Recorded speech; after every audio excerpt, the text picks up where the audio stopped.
नमस्कार दोस्तों, अद्वितीय सनातन चैनल में आप सबका हार्दिक स्वागत है। आज आज यूट्यूब पे ब्राउज़ करते हुए मेरी नज़र एक वीडियो पे पड़ी। इसमें इस्कॉन की एक दीदी ये दावा कर रही हैं कि वो फुल प्रूफ के साथ ये प्रूव करेगी कि भगवान कौन है और शिव बड़े हैं या विष्णु। तो आइए इस फुल प्रूफ से भरे हुए वीडियो को देखते हैं। आज ना मैं सीरियसली बहुत नाराज हूँ। मतलब ये इस्कॉन वाले समझते क्या है अपने आप को? इन्हें शास्त्र वगैरह तो कुछ पढ़ने नहीं होते, बस कुछ भी मनगढ़ंत जो लगता है बस वीडियो बना के बोलना शुरू कर देते हैं। भगवान शिव को समझते क्या है ये लोग? मतलब खुद तो अपने मंदिरों में ये शिवलिंग रखते नहीं है। पहले तो इन्हें शिव जी के बारे में कुछ पता ही नहीं है, ठीक है, और उसके बाद ये इन्हें भगवान राम का भक्त बता देते हैं, तो वो गुण का देवता बता देते हैं। मतलब कुछ भी, कुछ भी। तो दोस्तों आपने देखा कि दीदी ये तो बोल रही हैं कि अपने मंदिरों में हम शिवलिंग नहीं रखते हैं, पर वो ये नहीं बता रही हैं कि क्यों नहीं रखती। जबकि इनके सो कॉल्ड सात्विक पुराणों में और शास्त्रों में विष्णु, राम, कृष्ण, परशुराम और पता नहीं कितने देवी देवता शिवलिंग की पूजा करते दिखाई देते हैं। और इसका जागृत प्रमाण पूरे भारतवर्ष के कोने कोने में बने मंदिरों से मिल जाएगा। यही सब एलिगेशंस लगाए जाते हैं ना, ऐसे ही बोला जाता है ना, इस्कॉन ऐसा करता है वैसा करता है, शिव जी का अपमान करता है। मतलब इस दुनिया में अब इस्कॉन ही सबसे बड़ा दुश्मन रह गया शिव जी का। तो क्या इसमें कोई शक है? आप लोग के गुरु और आपके संस्थान शिव जी का जितना अपमान करते हैं सुबह शाम दिन रात, उतना कोई नहीं करता है। ये सच्चाई है, इसमें कुछ छुपाने वाली बात थोड़ी ना है। पर आगे देखते हैं, साथ ही साथ दीदी की बातों को एनालाइज करते हैं। मतलब कुछ भी। देखिए, इस संसार में हर कोई ना अपने माइंड से देख रहा है। अब उसको जो सही लगता है उसको सामने, मतलब पूरी दुनिया वैसे ही है, उसे जो सही लगता है उसके लिए वही सब सही है। शास्त्रों के अनुसार तो कोई देखना ही नहीं चाहता है। इस्कॉन ऐसा बिल्कुल नहीं करता है। इस्कॉन शास्त्रों पे चलता है और इस्कॉन का फिलॉसफी ऐसा नहीं है। कोई नया नया भक्त हो इस्कॉन में, आप कोई इमेच्योर हो, उससे मिले हो, उसने कुछ कह दिया हो, वो अलग बात है। बट इस्कॉन की, श्रील प्रभुपाद की दी हुई फिलॉसफी ये नहीं है। शिव जी का सबसे अधिक सम्मान होता है इस्कॉन में। शिव जी का सबसे अधिक सम्मान होता है उनको गेट कीपर बता के, उनको दास बता के, उनको साधारण मनुष्य बता के, उनको महाजन बता के, उनको एक तुच्छ देवता बता के। इस तरह से दीदी बोल रही है कि हर कोई अपने माइंड से देखता है, जिसको जैसा लगता है वैसा सोचता है। नहीं, ये बिल्कुल गलत है। क्योंकि ऐसा वही लोग करते हैं जो दिमाग से अंधे होते हैं। जिनके पास ब्रेन है वो कम से कम बेसिक चीज़ों को वेरीफाई कर ही सकते हैं। आजकल सारा इन्फॉर्मेशन इंटरनेट पे अवेलेबल है। तो यहाँ दीदी बोल रही है कि कौन सा शास्त्रों पे चलता है। रियली? कौन से शास्त्र? एक भागवत पुराण और ब्रह्म वैवर्त पुराण को छोड़कर इनके औकात नहीं उसे बाहर जाने की। आइए देखते हैं किन शास्त्रों को ये यहाँ पे कोट करती है। तो देखते हैं शास्त्रों के पॉइंट ऑफ व्यू से कि क्या कहा गया है शास्त्रों में। इस्कॉन का पॉइंट ऑफ व्यू क्या है? क्योंकि इस्कॉन का पॉइंट ऑफ व्यू शास्त्रों पर ही बेस्ड है, कोई डिफरेंस नहीं है। तो कौन है शिव? क्या कहा गया है शास्त्रों में? महाभारत के अनुशासन पर्व के 135 में क्या कहा गया है? Vishnu and Shiva are non-different and even counts the names Shiva, Sarvasthanu, Ishan and Rudra, names traditionally identified with Shiva among the 1,000 names of Vishnu. Such identification between Shiva and the Supreme Lord seemingly gives weight to the idea of contemporary Hinduism that all the gods mentioned in the Vedic literature are one. तो क्या कहा गया है कि एक ही है, विष्णु और शिव में कोई डिफरेंस नहीं है। दोस्तों आइए देखते हैं महाभारत के उसी अनुशासन पर्व में और क्या कहा गया है। उसमें कहा गया है कि जब युधिष्ठिर भीष्म से लॉर्ड शिवा के बारे में पूछते हैं, भगवान के बारे में पूछते हैं कि आप उनके बारे में हमें बताइए, तो भीष्म कहते हैं, I am quite incompetent to recite the virtues of Mahadeva of highest intelligence. He pervades all things in the universe and yet is not seen anywhere. He is the creator of universal self and the प्रज्ञा self, and he is their master. All the deities, from Brahma to the Pisachas, adore and worship him. He transcends both Prakriti and Purusha. It is him that Rishi is conversant with yoga and possessing a knowledge of the tattvas, think and reflect. He is indestructible and supreme Brahman. और आगे भीष्म बोलते हैं कि केवल नारायण जो कि कृष्ण है, केवल वही बता सकते हैं भगवान शिव के बारे में। और आगे कृष्ण क्या बोलते हैं?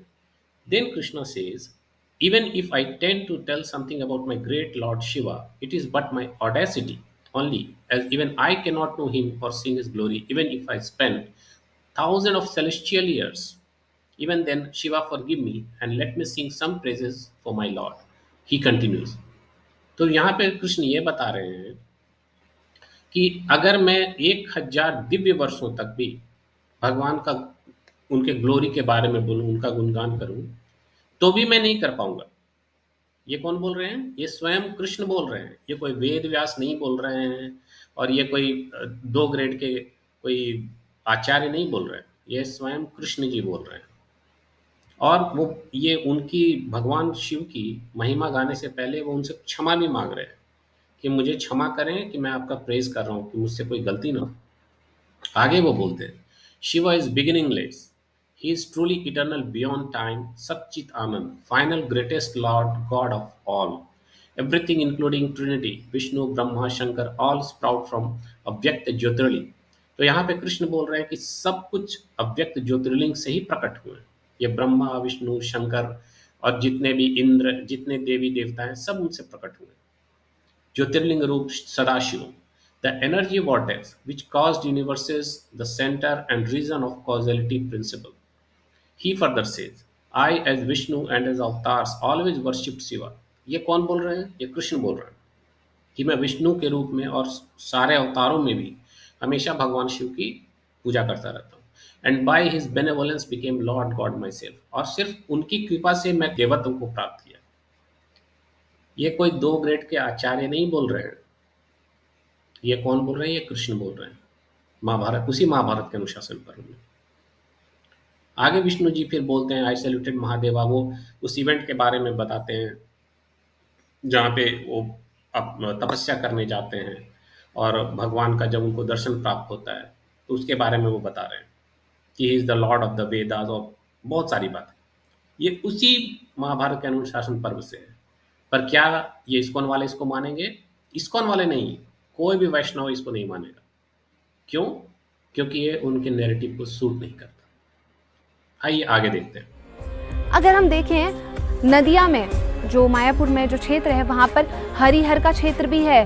भगवान विष्णु और भगवान शिव के कंबाइंड डीटी फॉर्म है हरि हर। इवन देखिए, देखा जाए तो भगवान कृष्ण की जो लीला स्थलियाँ हैं उनमें भगवान शिव हर जगह पर हैं, एक रक्षक के रूप में कार्य कर रहे हैं, क्योंकि वो फिल्टर आउट करके किसी को भी ऐसे धाम में नहीं आने देते। जैसे गोवर्धन में देखिए आप चकलेश्वर महादेव, मथुरा में देखिए भूतेश्वर महादेव, वृंदावन में आपको देखिए मिलेंगे गोपेश्वर महादेव। आप अगर भुवनेश्वर चले जाएंगे वहाँ पर आपको लिंगराज महाराज के दर्शन होंगे, और अगर आप पुरी जाएंगे तो वहाँ पर आपको नीलकंठेश्वर महादेव मिलेंगे। तो हर जगह पे भगवान शिव भगवान के धाम की रक्षा कर रहे हैं। उनकी परमिशन के बिना भगवान के धाम में जाना पॉसिबल नहीं है, उनकी परमिशन ज़रूरी है। अब दोस्तों सोचिए, ये बोल रही है कि भगवान शिव जो हैं वो कृष्ण के धाम की रक्षा कर रहे हैं। ये कितनी बड़े मूर्खता की बात है। भगवान के धाम को किसी की रक्षा की ज़रूरत है? और ये दीदी ये नहीं बता रही हैं कि भगवान शिव ने आज तक कितने लोगों को फ़िल्टर आउट किया, किस-किस को रोका। वृंदावन, मथुरा, भुवनेश्वर और पुरी जैसी जगहों का नाम बता रही हैं कि वहाँ शिव जी कृष्ण स्थलों की रक्षा करते हैं। पर दीदी ये भूल गई कि सोमनाथ और नागेश्वर नाथ के सामीप्य के लिए, उनके पूजन के लिए कृष्ण जी द्वारका में बसे थे। कृष्ण जी भगवान के इतने बड़े भक्त थे कि उन्होंने अपने प्राण भी भगवान सोमनाथ के श्री चरणों में त्यागे, और उनका दाह संस्कार भी सोमनाथ के पास भलका तीर्थ में हुआ। ये बातें मैं कोई अपने मन से नहीं कह रहा हूँ, ये आपको महाभारत सहित बहुत से ग्रंथों में मिल जाएगा।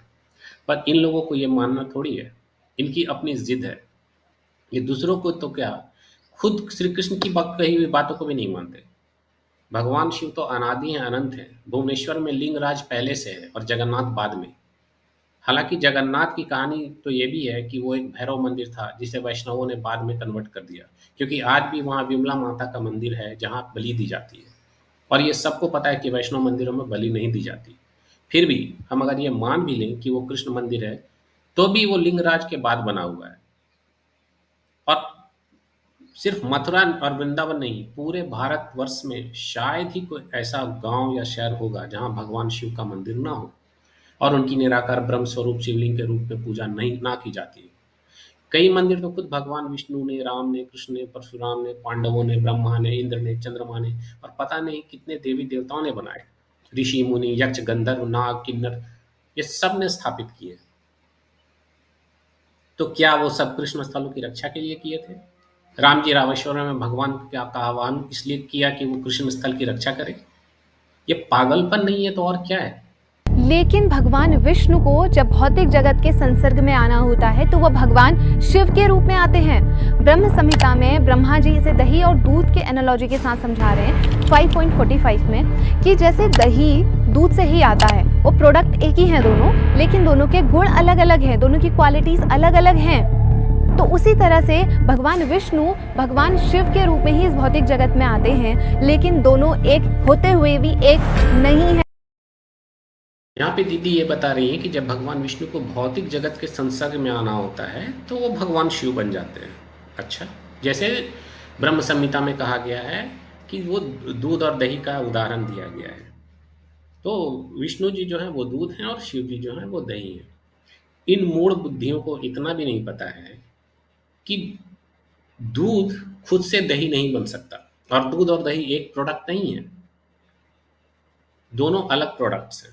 हाँ, वो डेयरी प्रोडक्ट्स कहे जाते हैं क्योंकि दही दूध से बनता है, पर दोनों एक प्रोडक्ट नहीं है, पहली बात। दूसरी बात, दही खुद से कभी दूध से दही नहीं बन जाता, उसमें हमें कुछ मिक्स करना होता है, तभी वो दही बनता है। वो खुद से दही दूध अपने आप से दही नहीं बन जाता, अगर हम दूध को छोड़ देंगे तो वो फट जाएगा पर दही नहीं बनेगा। तीसरी बात, ये जो बोल रहे हैं कि जो विष्णु है वो शिव बन जाते हैं, पर शिव विष्णु नहीं बन सकते। इसका मतलब जब एक बार विष्णु शिव बन गए, अब वापस शिव विष्णु नहीं बन सकते, तो विष्णु का कोई वजूद नहीं है, कोई एग्जिस्टेंस ही नहीं रह गया। ये कितने पागलपन वाली बातें करते हैं ये लोग। ये कभी भी शास्त्रों को, जो एक्चुअल शास्त्र हैं, जो सुप्रीम शास्त्र हैं, उनको कोट नहीं करते, उनका रेफरेंस नहीं लेते। ये सिर्फ श्रीमद् भागवत पुराण, ब्रह्म वैवर्त पुराण और ब्रह्म संहिता, इनसे ज़्यादा जाने की इनकी औकात है ही नहीं। अपने आप को किसी चीज़ में इतना ज़्यादा बांध लेना और एक ज़िद पकड़ लेना कि जो मैं बोल रहा हूँ वही प्रूव करना है मुझे, सिर्फ उन्हीं स्क्रिप्चर्स को देखना है जो मेरे नैरेटिव को सूट करते हैं। हमें वेदास को नहीं देखना, हमें उपनिषद को नहीं देखने, हमें रामायण महाभारत को नहीं देखना, हमें देखना किसको है? हमें देखना है सिर्फ भागवत पुराण को और ब्रह्म वैवर्त पुराण। तो जो ऐसे लोग हैं उनका कुछ नहीं किया जा सकता। इनका दिमागी संतुलन खराब हो चुका है और ये दिमागी अपंग हो चुके हैं। मैं इससे ज़्यादा और क्या कह सकता हूँ? आगे देखते हैं। इवन भगवान शिव तो भगवान राम भगवान विष्णु की भक्ति में तल्लीन है। श्रीमद् भागवतम के 12.13.16 में क्या कहा गया? उच्च गानाम यथा गंगा देवानाम अच्युतो यथा वैष्णवानाम यथा शंभु पुराणानाम इदम यथा। तो क्या कह रहे हैं यहाँ पे कि वैष्णवा नाम यथा शंभु, भगवान शिव वैष्णवों में परम है। इवन वो 12 महाजनों में से एक हैं जो इस सृष्टि में सबसे बड़ी पोजीशन है, तो फिर उन्हें नीचा, उनका अपमान कैसे हो गया भाई? दीदी ने आगे और भी कई बातें कही और ये प्रूव करने की कोशिश की कि शिव जी भक्त हैं, सिक्योरिटी गार्ड हैं, गेट कीपर हैं, 12 महाजनों में से एक हैं, राम जी और कृष्ण जी का नाम रटते रहते हैं और परम वैष्णव हैं, वगैरह वगैरह। और अंत में दीदी बोलती हैं कि ये सब कहना अपमान कैसे हुआ, ये तो बहुत बड़ी पदवी है। तो दीदी फिर आप ये क्यों नहीं मानती कि कृष्ण, राम या विष्णु परम भगवान शिव के दास हैं, हर जन्म में उनकी पूजा और तपस्या करते हैं, शतरुद्रीय का पाठ करते हैं और उनके नाम रटते रहते हैं और हमेशा उनके ही ध्यान में रहते हैं। आपने जो भी प्रमाण दिया वो ना तो वेद से है और ना कोई प्रमुख उपनिषदों से है। दुख इस बात का नहीं कि ये दीदी या इनकी संस्था क्या मानती है, दुख इस बात का है कि इन जैसे लोगों के हजारों लाखों फॉलोअर्स हैं जो अपनी पूरी जिंदगी इन्हीं झूठ में गुजार देते हैं। बल्कि दीदी अगर चाहे तो ये सारे प्रमाण मैं शास्त्रों से दे देता हूँ। पहला प्रमाण, क्या विष्णु नारायण ने शिव की पूजा की? हाँ, की। ये महाभारत द्रोण पर्व अध्याय 201 में है, जिसमें वेद व्यास अश्वत्थामा से कहते हैं कि कृष्ण जो है वो वही नारायण है जिन्होंने भगवान शिव की हिमालय में 66,000 वर्षों तक तपस्या की थी। क्या शिव ने विष्णु की पूजा की? इसका कोई प्रमाण वेद, उपनिषद, रामायण, महाभारत से नहीं मिलता है। क्या राम ने शिव जी की पूजा की? बिल्कुल की। इसका प्रमाण स्वयं राम जी वाल्मीकि रामायण में दे रहे हैं। See this island, located in the middle of the ocean, where my troops were stationed. At this place, Lord Shiva, the supreme deity, formerly bestowed his grace on me. यहाँ पे राम जी रामेश्वरम को मेंशन कर रहे हैं, जहाँ पे भगवान महादेव ने उनको दर्शन दिया था और उनको आशीर्वाद दिया था। यह वाल्मीकि रामायण युद्ध कांड सर्ग 123 वर्ष 19 में है। तो क्या शिव जी ने भी राम जी की पूजा की? इसका कोई भी प्रमाण वाल्मीकि रामायण में नहीं मिलता। अब देखते हैं कि क्या कृष्ण जी ने शिव जी की पूजा की? हाँ, की। महाभारत के अनुशासन पर्व अध्याय 17 में ही ये मिलता है कि विष्णु जी हिमालय पे तपस्या के लिए जाते हैं और उपमन्यु से शिव दीक्षा लेते हैं पुत्र प्राप्ति के लिए, जो बाद में उन्हें सांब प्राप्त होते हैं। तो क्या शिव जी ने कृष्ण की पूजा की? वेद, उपनिषद, रामायण, महाभारत, इनमें से किसी में भी ये नहीं मिलता कि शिव जी ने कृष्ण की पूजा की। तो इससे ये सिद्ध होता है कि भगवान शिव ही परब्रह्म है और विष्णु, राम, कृष्ण ये अपने सभी अवतार में इन्हीं भगवान की स्तुति करते हैं, पूजा करते हैं, तपस्या करते हैं। भगवान शिव तो वो हैं जो ब्रह्मा, विष्णु, रुद्र, इंद्र आदि सभी देवी देवताओं को उत्पन्न करते हैं। भगवान शिव तो वो हैं जिनके दर्शन के लिए देवताओं जैसे विष्णु, ब्रह्मा, इंद्र, राम, कृष्ण इत्यादि को भी कठोर तप करते रहना पड़ता है। जिन्हें वेद निराकार पर ब्रह्म और साकार परमेश्वर और भगवान बोलता है, वो भी सीना ठोक के बोलता है। वो क्या किसी की पूजा करेंगे? वो धर्म स्थलों की रक्षा करेंगे और ना राम और कृष्ण का नाम लेंगे? मूर्ख, जिनको पूरी तरह से ना तो विष्णु, ब्रह्मा और अन्य देवता जानते हैं, ना तो वेद ही जानता है, उनको तुम गेट कीपर बोल रही हो? जिनका नाम ही मोक्ष है, उन्हें बिना जाने कुछ भी बकवास कर रही हो? तुम चाहे कितना भी भगवान कृष्ण की भक्ति कर लो, तुम्हें करोड़ों जन्म में भी मुक्ति नहीं मिल सकती। ये बातें मैं गुस्से में नहीं कह रहा, यही यथार्थ है, क्योंकि राम और कृष्ण कैवल्य मोक्ष नहीं दे सकते।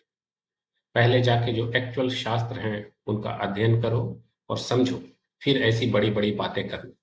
अंत में मेरा आप सभी व्यूअर्स से एक सिंपल सा प्रश्न है कि क्या भगवान कौन है, ये सिद्ध करने के लिए हमें वेद जो कि सुप्रीम है उनसे प्रमाण मिलना चाहिए, लीस्ट ऑथेंटिक पुराणों से?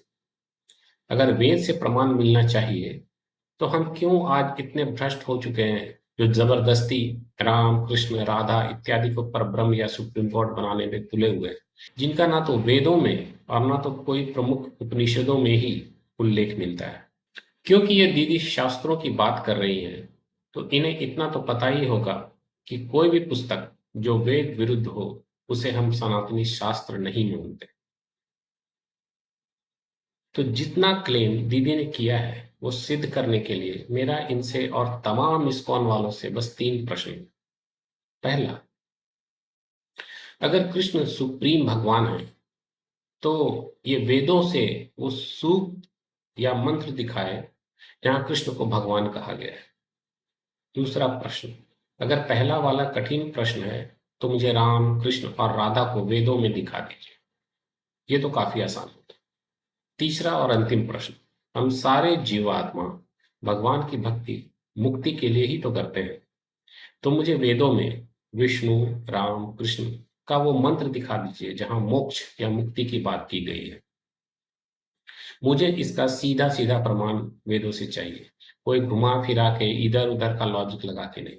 अगर आपने ये प्रमाण दिखा दिए तो आपकी सारी फिलॉसफी सही सिद्ध हो जाएगी। मैं आप सभी सनातनियों से और इस्कॉन जैसे संस्थान वालों से यही रिक्वेस्ट करूंगा कि अपना दिमाग लगाएं, भेड़ चाल में शामिल होकर अपना जीवन व्यर्थ न करें। आज के लिए बस इतना ही। आप सभी इस चैनल को ज़्यादा से ज़्यादा लाइक करें, सब्सक्राइब करें, शेयर करें और प्रमोट करें। अपने विचार हमें कमेंट्स में लिखकर बताएं। जय सनातन, जय हिंद, वंदे मातरम।